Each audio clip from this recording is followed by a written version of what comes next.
Hi everyone, and thank you for joining the fourth Insight webinar organized by eHealth Africa. You're very much welcome. My name is Stephanie Okpere. I'm a project manager currently implementing nutrition projects as well as COVID-19 response projects at eHealth Africa.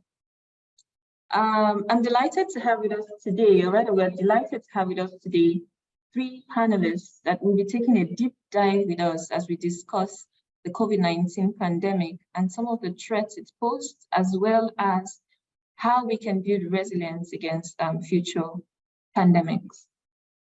With me here today is Dr. Hakeem Ajegbe. Dr. Hakeem Ajegbe is a systems agronomist by profession. He's a principal scientist, country representative of the International Crop Research Institute of Semi-Arid Tropics, ICRISAT. He has a BSc in agriculture, crop science in particular, and a master's in agronomy, also a PhD in agronomy. Dr. Ajegbe has extensive experience in agricultural research and development in Nigeria, Niger, Malawi, Zimbabwe, and Mozambique, spanning over 30 years working in international agricultural research institutes. Today, he will be taking us through some of the challenges he experienced implementing agri projects in Nigeria, and then guiding us through how we can build resilience. Also with me here today is Catherine E. Bliss. She had previously served as a Deputy Director and Senior Fellow within both the American Program and Global Health Policy Center at CSIS, where she oversaw multiple program projects across various countries. Her recent work has examined health situations in the context of Venezuela and a couple of other countries. She also wrote an article on innovating to improve nutrition within COVID-19 crisis, which we consider to be particularly interesting and insightful for the conversations we're having today. She'll be speaking to us regarding policies, as well as providing some in-depth information as to how we can better build resilience in the light of possible future pandemics. Our third panelist today is Dr. Ikechi Abuba. He's an agroeconomist, as well as an agribusiness and food security expert. His depth of research work cuts across economics, agriculture, agribusiness, and marketing, as well as COVID-19 related researches in Nigeria and other sub-Saharan African countries. To mention a few, Dr. Abuba is a senior lecturer, Department of Applied Economics, Rivers State University, as well as a professor of agribusiness management in the Kavala International University of America. He's also a roving ambassador with the States of the Africans in Diaspora. He's also a co-founder of the Africa Agriculture Agenda. Dr. Ikechi, Dr. Hakeem, and Catherine, you're very much welcome.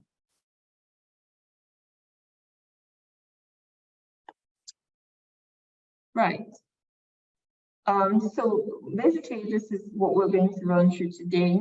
We'll set the stage, we'll discuss, and then for questions, for those that have questions, we're going to have a special segment to take your questions.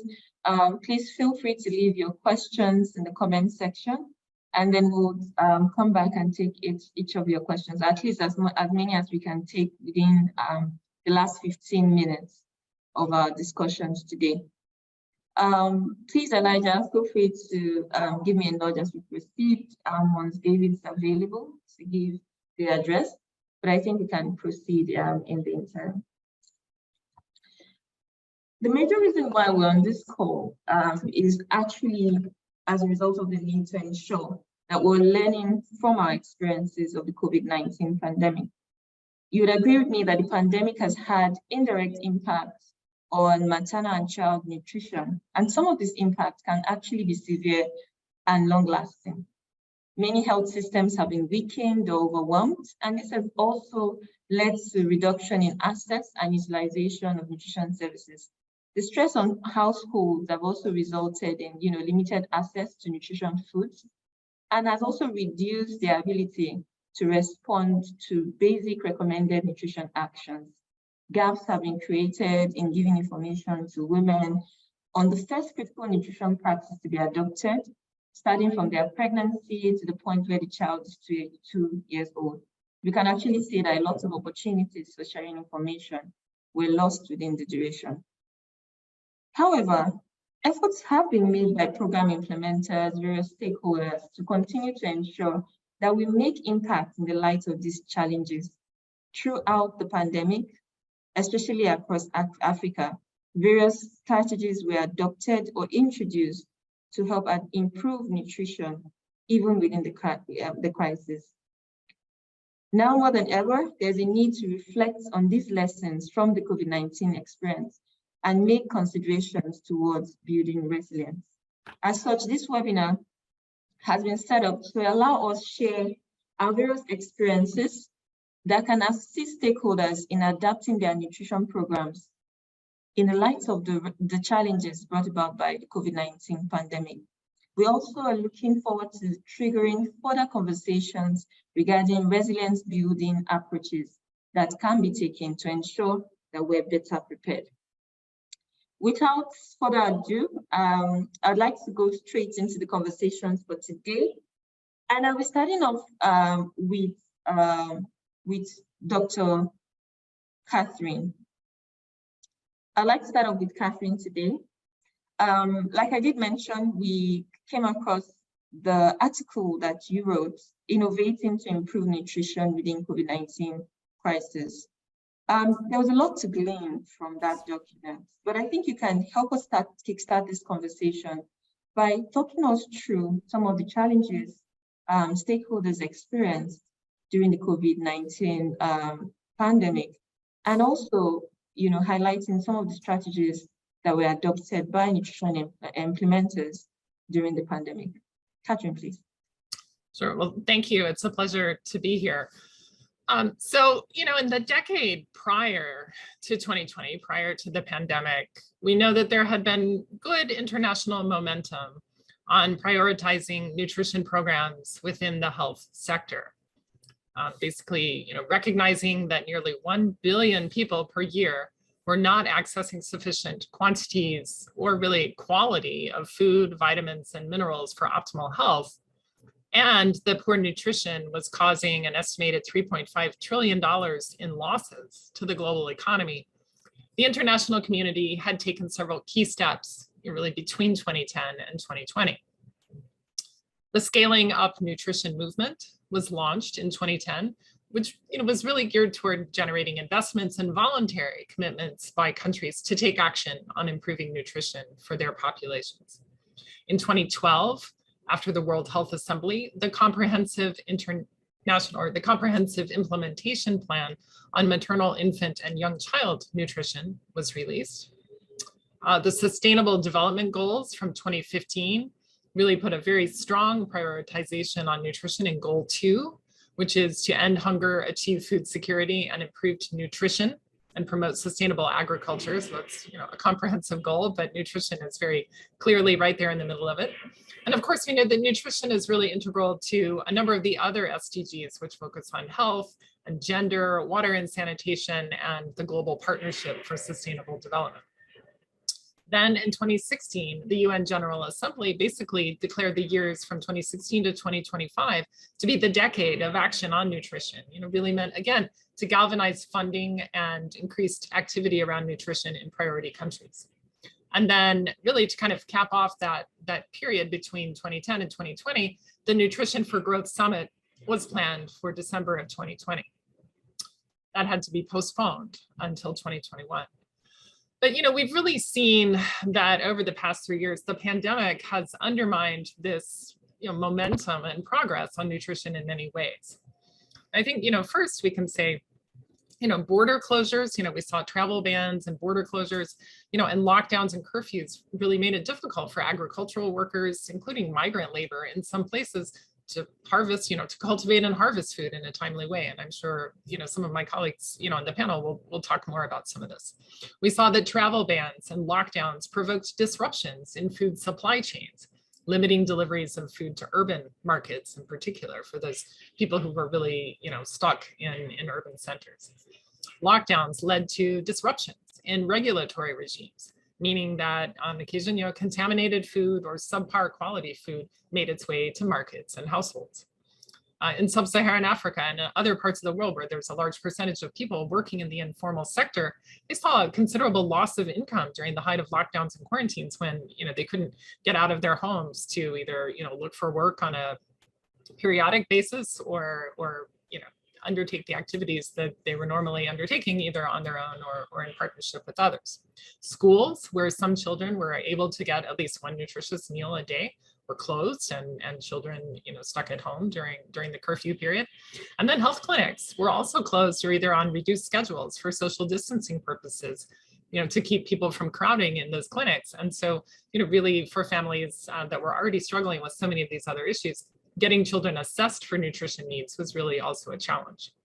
So, we saw also that people across the board who were either underweight or suffered from obesity, experienced more severe illness when infected with COVID-19. We saw this, in many countries around the world.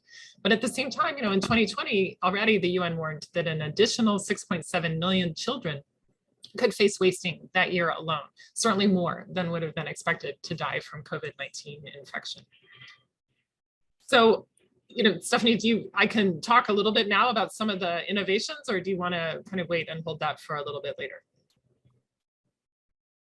Very much, Catherine. I think we can hold our thoughts on some of the innovations and then come back to those later. All right. Let's leave room also for Dr. Ikechi and also Dr. Hakim to speak to some of the challenges that they experienced. Dr. Ikechi had shared with us some slides that he would like to go through, some relevant to the researches that he has conducted. So Elijah, if you can please share your screen so that Dr. Ikechi can also speak to some of the challenges that stakeholders have had to, address or face during the COVID-19 intervention. Dr. Ikechi, please do put on your camera so that the guests can see you, and then please feel free to go through. You probably want to scroll down the slide, please.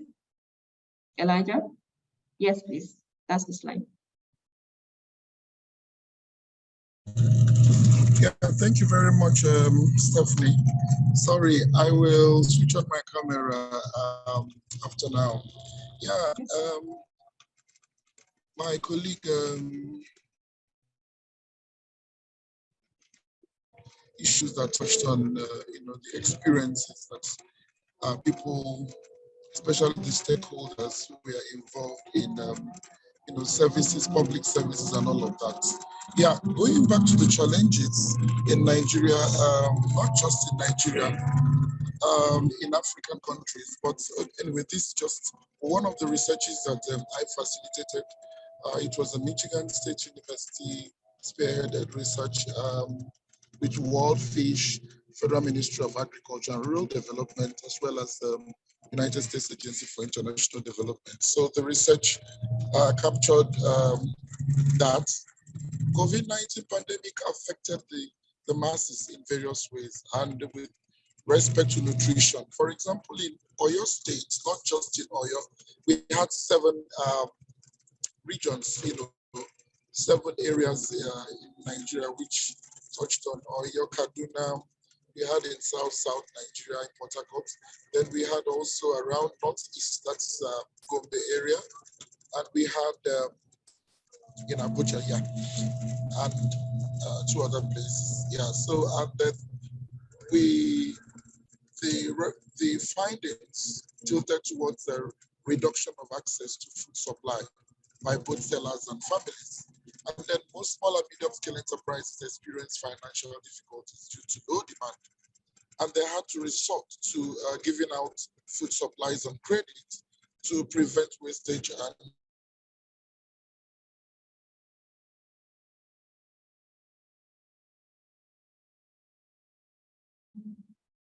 Dr. Ikechi, I think we've lost you. Complete loss. Is received as an organization, and also with respect to the other regions of Africa, like in the SADC region and Eastern African region, they were expressing challenges with respect to food insecurity. Of course, we know that that food security is explained through the 4 pillars, which are food availability, food accessibility, food utilization, and food stability. And of course, if food is available, then how many people are accessing the food? And if a good number of persons are accessing food, then how many of them are utilizing it well? That takes us to the method, and of course the webinar is also touches on technology, and and also how are they also able to meet up with their nutritional needs. Of course, the nutritional needs also touches on health needs as well. So the challenges were, they were not able to access food, and I had mentioned it from this specific research on Nigeria. And also the inability to access food requires some nutrition programs. And due to lockdown issues, we are experiencing the wastage of food, especially for the farmers who produce, and there are no people to come and buy them. There are no off-takers, and it becomes a challenge. And of course, that is logistics and trying to meet with the the demand. You can't even find them, not to talk of trying to quell their needs at that time. So right. Thank so you. Dr. Ike, sorry to interrupt you there. I think Elijah, if you can also go to the next slide. I think you had actually provided figures or numbers rather that are able to help us see the disparity between the duration before the COVID-19 pandemic and then after, and then what the changes in access to food looked like. Elijah, can you move to the next slide, please, so that we can also get some information on that.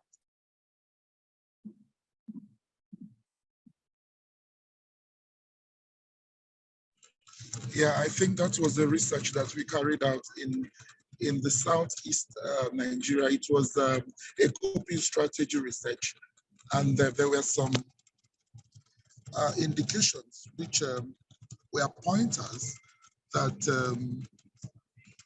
can he get to that slide? Okay, yeah, good. You can see these were the variables, some of the constraints that meeting minimum food requirements during COVID. You can see their response. Some of them were saying, most of them were saying, that it was a challenge. So meeting up with their nutrition, their food requirements was no. And majority indicated no. You can also see in the sources of food delivery during the pandemic, you can see also that visit available market stores, shops, etc. We are just barely 46% approximately. And then online orders, home delivery services, we are more than. So, okay, that's also aligns, or that also is in agreement with other researches in other parts of sub-Saharan Africa. And then for the availability of food during the pandemic, of course, it's not available at all. And that also supports the other one. Okay, coming back to the perceived effects of COVID, this was a regression analysis that we carried out. And the perceived effects were, the first one was we looked at cereals and grains. Of course, even this year, when, as in the midst of the Russia-Ukraine crisis, we cannot, even Africa has been suffering from Russia and Ukraine crisis issue. And this is also, an indication that, from the p-values, you can even see that it's significant, had to reach to 10%. But, the benchmark is normally 5%. And how many of them were able to reach that benchmark, which is 5%? Okay, the variables that could reach there were just oil and fats. You can imagine. So if people will keep eating oil and fats, how many people will also navigate the challenges. So, and they needed enough vegetables, they needed enough fruits, because of the composition of fruits and vegetables has a lot of antioxidants that will fight disease organisms in the body. Thank you. Yeah, thank you very much, Dr. Ikechi. Thank you very much. The information you shared here has helped us to actually see in numbers what the impact of COVID-19 or the perceived impact of COVID-19 pandemic on food security, which is obviously directly related to nutrition has been. To think that families had had to prioritize eating just fat and oil is really, speaks a lot as to how disadvantaged nutritionally such families may have been. Dr. Hakim, would you want to speak to some of the challenges experienced for your project delivery just within the next 1-2 minutes so that we can highlight program delivery challenges as it relates to agricultural projects? Dr. Hakim, please. Okay. Thank you very much. First, let me disagree with part of your opening speech, and that is that the pandemic has an indirect effect. I think from the evidence provided by Nkechi and Catherine, you can see that the pandemic had direct effect, not indirect, on income generation and even ability to even generate income, food production, as well as access to even food, and then access to nutrition and to nutrition security. It has a direct effect, not indirect. So thank you. Now, for us, for example, due to the challenges of transportation, which was the first, and then social distancing, etc., we had a lot of issues, especially at the beginning of the season. Farmers had a great challenge of accessing seed, number one, and other inputs that are needed at the beginning of the season, and also food. It was also the end of the dry season, and which was the harvest time for a lot of the perishable products. And you can see from the presentation of Nkechi, some farmers had a lot, actually lose a lot, because the vegetables are perishable, and these are things that they must market within 2-3 days. And when markets were not opening, so those things were just rotting at home. Some had to actually more or less sell at below cost price. A lot of them actually had to sell below cost price and sell on credit just to dispose of their produce. So this was a very, very big issue. And despite while selling at loss, they could not have access to buy the input that they need for the beginning of the season. And then our extension agents and others had issues of physical interaction with farmers and other stakeholders. So these are the major challenges we had during the pandemic. Thank you. Over to you.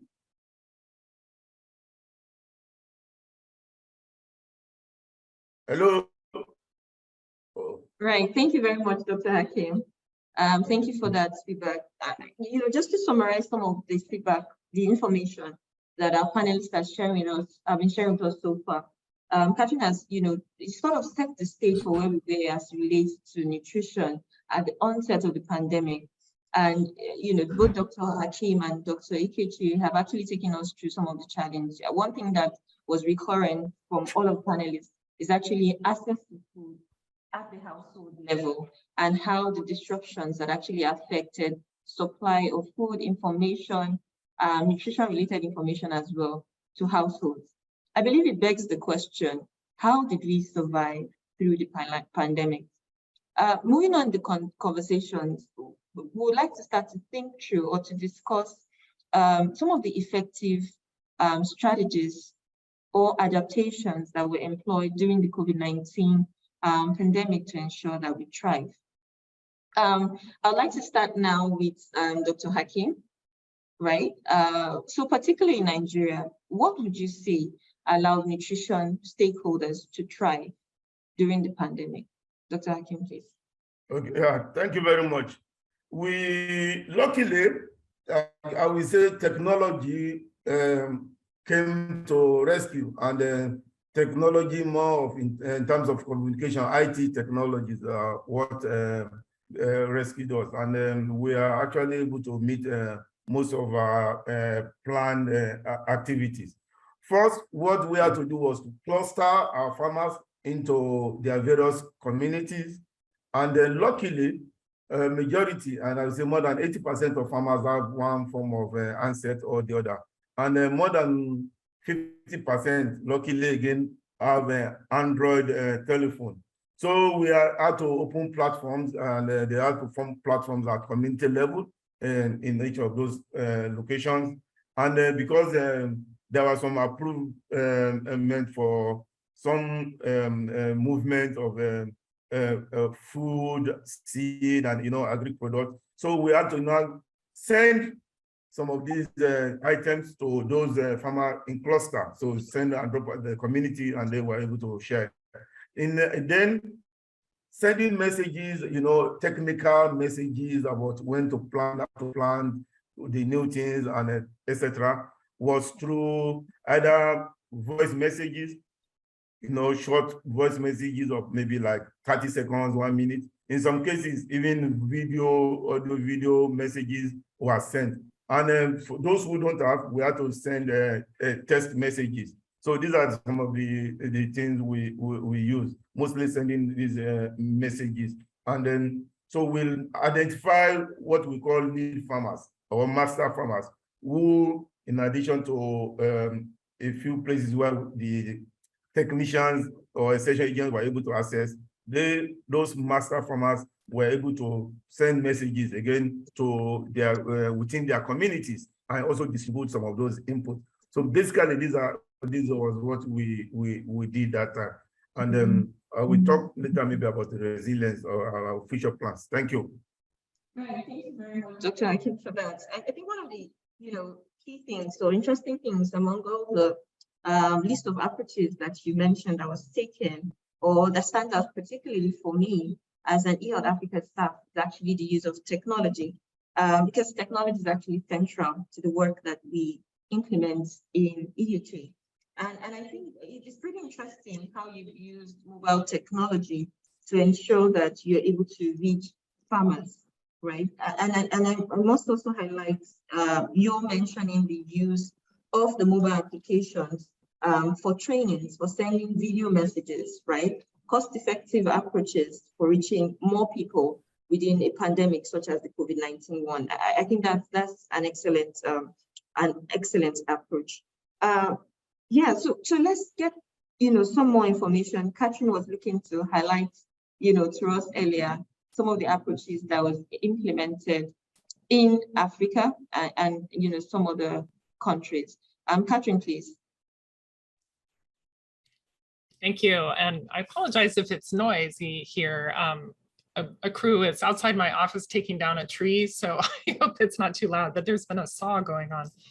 I think that we can see some very high-tech innovations and solutions, and some maybe more kind of low-tech solutions that, in many cases were not new, but had the opportunity under COVID to be scaled up kind of out of necessity.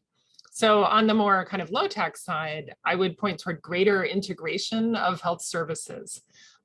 For many years, the World Health Organization has recommended, kind of integrating vitamin A supplementation for children with the immunization programs. We know that children who have poor nutrition have, challenges, with their immune system, and so it's important for them to, to really, be kind of seen through all of the routine immunizations that are recommended.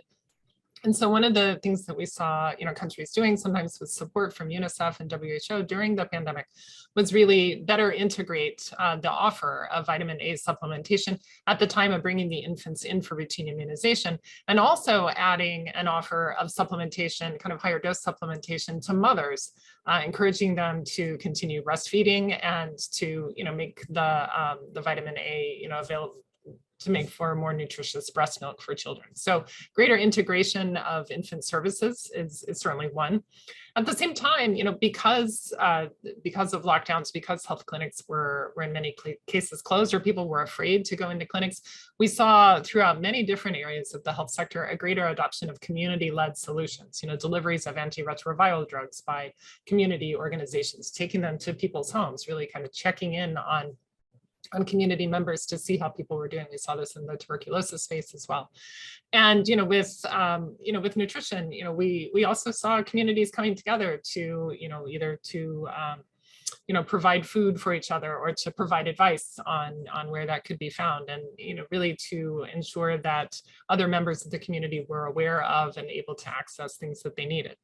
Kind of on the higher tech side, Dr. Hakim talked about the use of mobile phone technologies, and we really saw a scale up of the use of text messaging to remind parents, to either provide short, messages of advice around nutrition, or to remind mothers to follow up at the nutrition clinic for children when social distancing, permitted, and also just other reminders around hand washing and, really vitamin supplementation and other messaging to really kind of maintain a focus on nutrition during the COVID period. And in some cases, we also saw greater adoption of the use of mobile bank cash transfers to families to enable the purchasing of food when it was available. So kind of low tech and high tech solutions, but in many cases, really just an opportunity to scale up existing guidance and approaches. Right.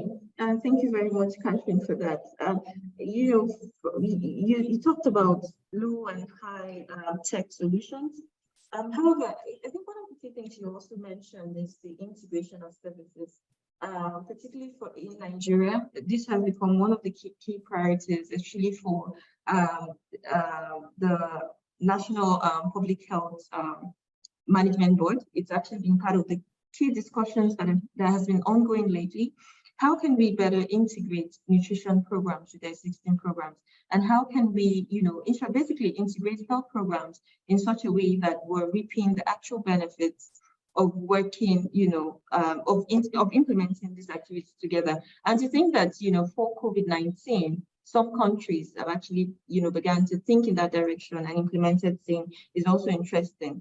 Within eHealth Africa, we've also been involved in those sort of interventions, particularly the Accelerating Nutrition Results in Nigeria project. For that project, we integrated adolescent health services with nutrition services, ensuring that pregnant adolescents are actually provided with the basic supplements, to ensure that they are adequately nourished, with the understanding that for adolescents this could be challenging, having been pregnant, having kids, breastfeeding and taking care of them, and then trying to manage between meeting your nutritional needs as well as those of your kids. But we also, use the intersections between both interventions to encourage nutrition counseling and a lot of other activities. And I think that that's actually a very important approach, integration, that is central to ensuring that we are effective in our implementations during the COVID-19 pandemic. Dr. Ikechi, I'm sure you're eager to also share with us some of the lessons. What then are the lessons that we can learn? Looking into the future, we can't rule out the possibility of another pandemic occurring. What would you say are some of the lessons that we can learn from our experiences so far to ensure that we're better prepared?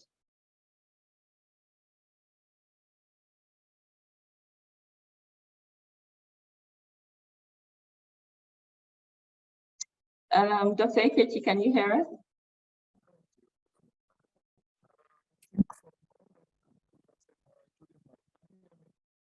Okay, so I think we can come back to the lessons, but while we the lesson. Yeah. Okay, go ahead, please. Well, Dr. Ikechi, we can't really hear you. There may be some connectivity challenge at your end.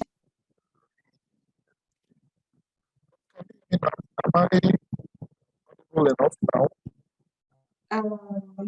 It's not Yeah. okay. Okay, so maybe you can take just a minute to maybe drop off and then rejoin, and then let's see if that will make it better.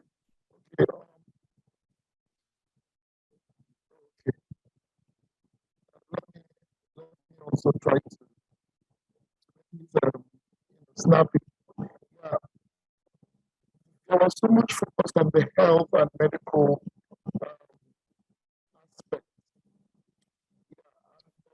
aspect. Right, so Dr. Ikechi, please can you hear me?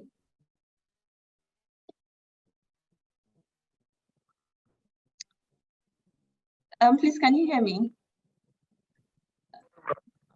Yes, okay. So if you could just try it, okay. I'm sorry, we didn't quite hear you. Is it clearer now? Oh, it's a lot clearer.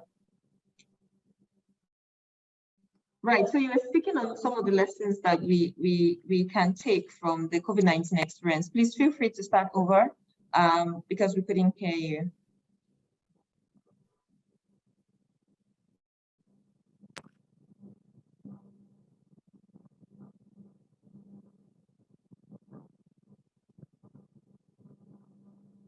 Okay, so I think there may still be, Dr. Ikechi may still be experiencing some internet challenges, but I'm sure he has a couple of points he would like to share with us. And I'd like to come back to the point on the potential lessons that we can learn. Dr. Ikechi, while you try to, address the connectivity issues, I think we can move forward the conversations and then come back to some of the lessons that we can learn. If I can just ask quickly, Dr. Hakim, we're talking about resilience building, right? And how we can better adapt to ensure we're better prepared. What would you say are the opportunities that there are to adapt to ensure that we can build resilience? And what are the roles? Who are the critical stakeholders for ensuring this? And can we talk through what their roles and responsibilities should be? Dr. Hakim, please. Yeah, thank you very much. Yeah, I think this gives us opportunity to actually, first of all, look inward and prepare for future occurrences. The fact is there is going to be future occurrences, but not just pandemic now, but we are experiencing some other security challenges. We're experiencing weather uncertainty, flooding, drought. All of this will have effects, very negative effect on nutrition and food, livelihood generally. So we have to improve the resilience of the system. And now let's look at Nigeria context. We have different levels, several levels. One, I will look at it at the household level. So the household head, he or she needs to be strengthened in terms of capacity, in terms of understanding the challenges that will come.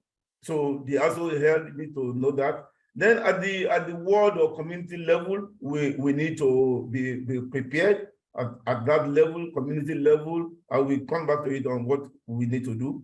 At maybe state level, the way Nigeria is structured, not even state now, let's say senatorial level, then we come to the state level, we come to the world level, we come to the regional level, and then we come to the national. So I've talked about the household level, the capacity enhancement of the household head and the household as a whole. For example, one of the things that I've done in all of my projects now is encourage especially the community and whoever that I meet. In fact, I'm now distributing some papaya seedlings free to a lot of our farmers. That look, in the household, they should be involved in market, small gardening, household gardening, and then also have a few trees, especially economic trees. Imagine somebody having maybe a mango tree, a papaya tree, guava tree, or even say moringa tree, or even this bitter leaf tree in house. Already that household is guaranteed of good nutrition. irrespective of whatever. You can cut a few leaves of the moringa, you drink you boil it, drink the juice, and the leaves become vegetable. At different times of the season, you will have a papaya, you will have guava, different times, and they eat it and sell. So nutrition is guaranteed at that level. Now, at the community level, do we have a clinic that have a stock of some that can be needed during emergency? Some, vitamin, iron drugs. Some of these very, very important. They should be available at community level. So we should have that. Then at senatorial or state level, I know I've read about cases in some countries, particularly Rwanda, where they use drone to deliver medical supplies during emergencies. Yeah, and it's not rocket science technology. I've been to parties where they are using drone to do the videoing. I mean, at parties. So why can't we use it to give supplies of drugs, and food during an emergency? We should be thinking of that, not just for partying. So people should not think, hey, is a high tech. It doesn't have to be at farmers level or even at community level, but maybe at local government level. Each local government should be able to do that, or at state level, they have a lot of it that they can mobilize to end of these.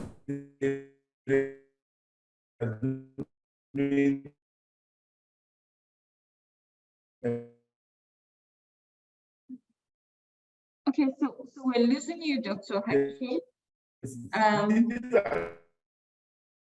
You can't hear me? Okay, we can hear you now. We can hear you now. Okay. Oh, sorry about that. So I said for the stakeholders, and so it's people like us, all the development agencies, the household heads, the government parastatals. We need to not only work together, we need to be involved in capacity enhancement of one another as well as the household, and then should be prepared. We have to be prepared. It's going to happen. It may not be COVID. It will be another thing. It may not even be health issue. It may be environmental disaster. So all of us getting prepared in terms of strengthening the thing. It has to start at household, making sure they know what to do, and encouraging this communication. Communication is the key, and it's improved now. Yeah, thank you so much, Dr. Hakim, for that. We have to start at household level, and everybody needs to be involved across all the various levels: state, government, donors, partners.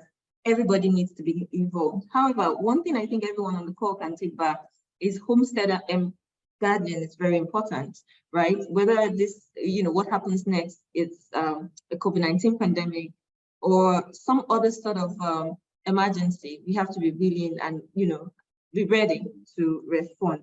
It begins at the household level. We have only a few more minutes to go. Dr. Catherine, do you want to, quickly highlight for us roles and responsibilities, what we can do to ensure that we're building resilience? Catherine, please. Sure, thank you. I mean, we know at this point in the pandemic that the world is off track for meeting the 2025 goals with respect to nutrition, those that were set back in 2016. And we know that at least 1/3 of the global population is affected by some form of malnutrition, whether that's underweight or in some cases overweight and obesity. We have a number of lessons from the pandemic that we can carry forward for addressing COVID-19 and into the future. One is that we've really proven in the last 3 years that we're able to collect data and analyze it in real time. We've got all these trackers about COVID everywhere. We need to be able to collect data around nutrition gaps and access to nutrition programs and really use it to pinpoint where the gaps are and where there needs to be a prioritized intervention. Second, the pandemic has really underscored the importance of primary healthcare to communities' abilities to diagnose, detect, and treat cases of COVID-19, the importance of sustaining other programs in the midst of all of these lockdowns and curfews and quarantines, and really, the importance of the primary healthcare model as providing services at the local level by people who are from the community, who are known to the community, for not only delivering quality health services and linking people at all stages of life to the healthcare system, but also really building a sense of trust around healthcare and around the provision of public health. And so, as we think about being able to integrate, as I mentioned before, the vitamin A services and immunization services or maternal and child health services with other forms of nutrition services, the primary healthcare model is really one that can serve as the basis for not only providing those kinds of services, but really building pandemic resilience and the ability to manage these kinds of stresses in the long term. I think there are a couple of challenges that we need to keep in mind. One is the problem of misinformation that we have seen become so ingrained in discussions about vaccines, about treatments, about the pandemic itself. And nutrition programs are probably not immune to the challenges of misinformation. And so we'll need to make sure that the public health community is able to develop a communication strategies that really meet people where they are. They don't just provide peer-reviewed journal evidence to counter the misinformation, but really to provide information that's accessible and tailored messages to the people in different communities that are kind of dealing with that. At the same time, we've really seen the promise of digital technology for engaging with people, for reaching them with services, for gathering data. But we need to make sure that we're also using those digital technologies to monitor, not only for quality of care, but for access to care, for equitable access to care. And really, to make sure that all communities are able to benefit from access to those digital technologies, or we could really wind up seeing a greater divide in the long term. We need to make sure that men, as fathers, as members of households, as care providers, are participating in children's nutrition decisions, as we've seen with family planning and immunizations. When you involve, all the partners within the family, it creates a stronger network of support for those children and for their needs in the long term. And then, just finally, we saw with the Nutrition for Growth Summit that did finally happen in 2021 that, it really garnered $27 billion in commitments from the international community. But overseas development funding for nutrition is still very small. So we need to continue to make the case for international commitments and funding, and to really make sure that we use that funding for programs that reinforce and strengthen the provision of services at the community level, not only during COVID-19, but really to prepare the groundwork for future responses as well.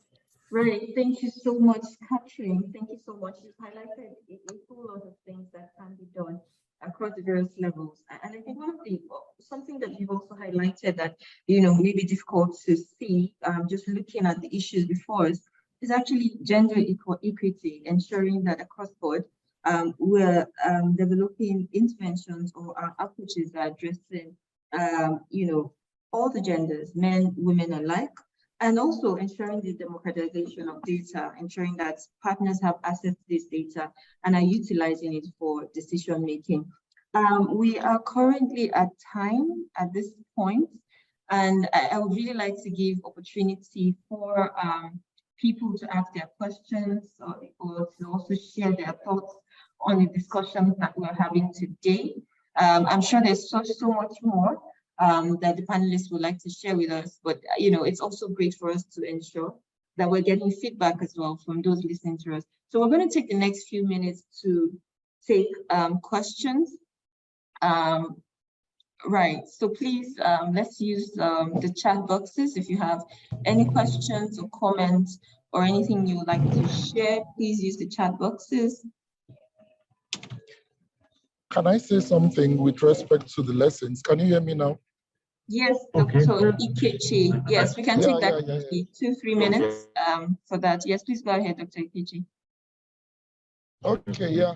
I wanted to say that building a formidable team of not just healthcare and medical governmental personnel, but that,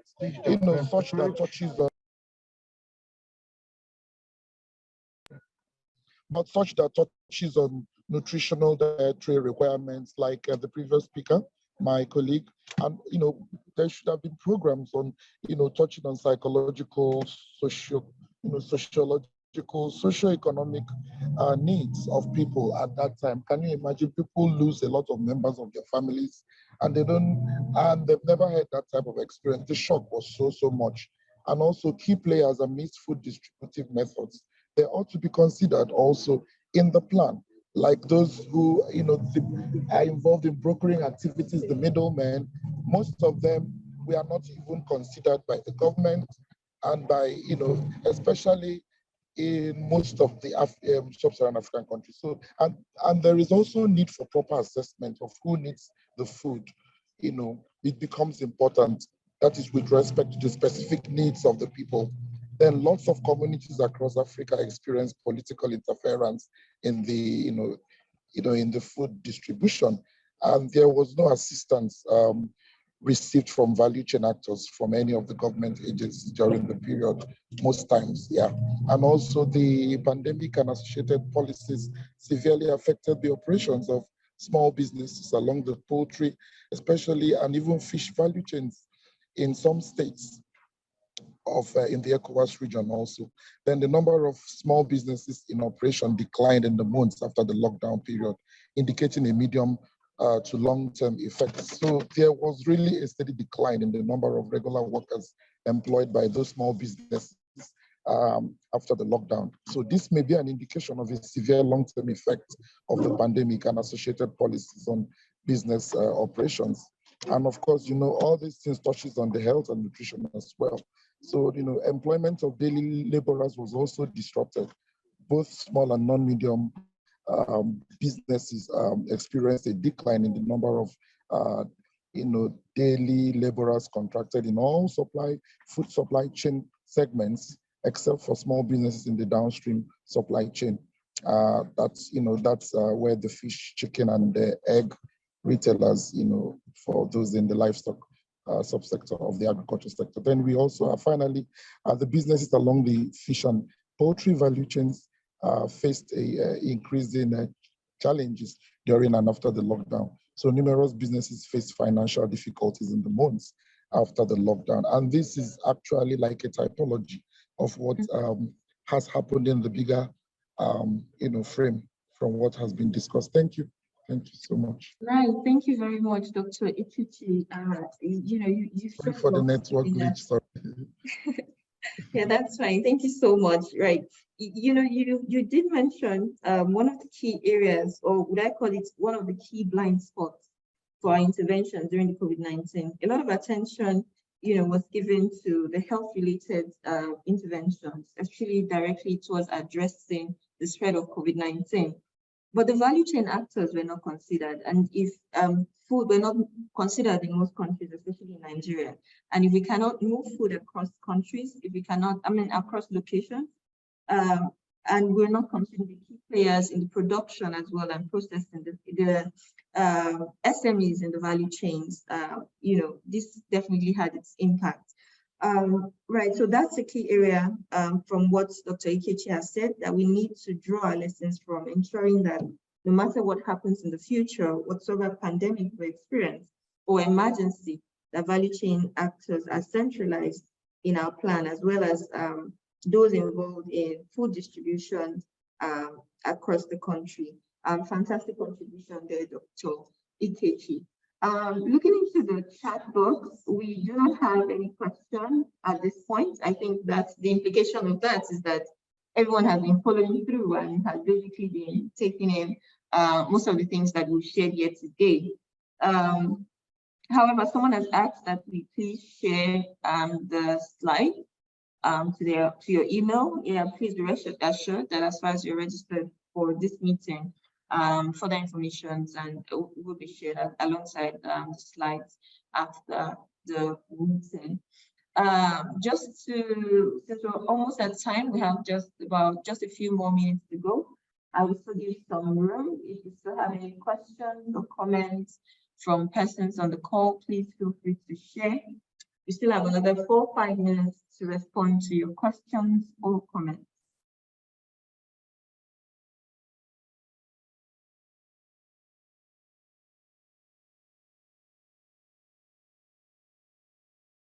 Okay.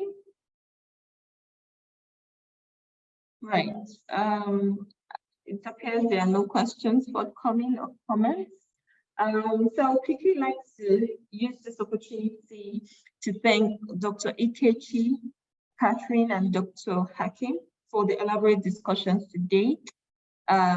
It's been very insightful. We've learned a lot. We've been able to identify key things that may not have readily come to mind when we think about interventions that can be implemented to ensure that we're able to thrive in pandemics, and actually what we can do to ensure resilience building. Conversations around funds and how funds should be directed, conversations around ensuring gender equity, conversations around integrations along the intersections between nutrition as well as health services, immunization services, adolescent health services, among others.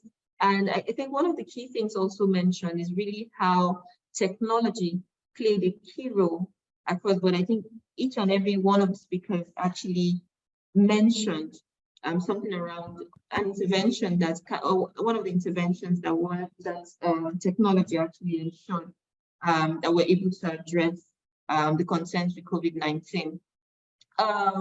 At this point, I would also want to say thank you to everyone who has joined the call. I believe it has been as much a wonderful session for you as it has been for me.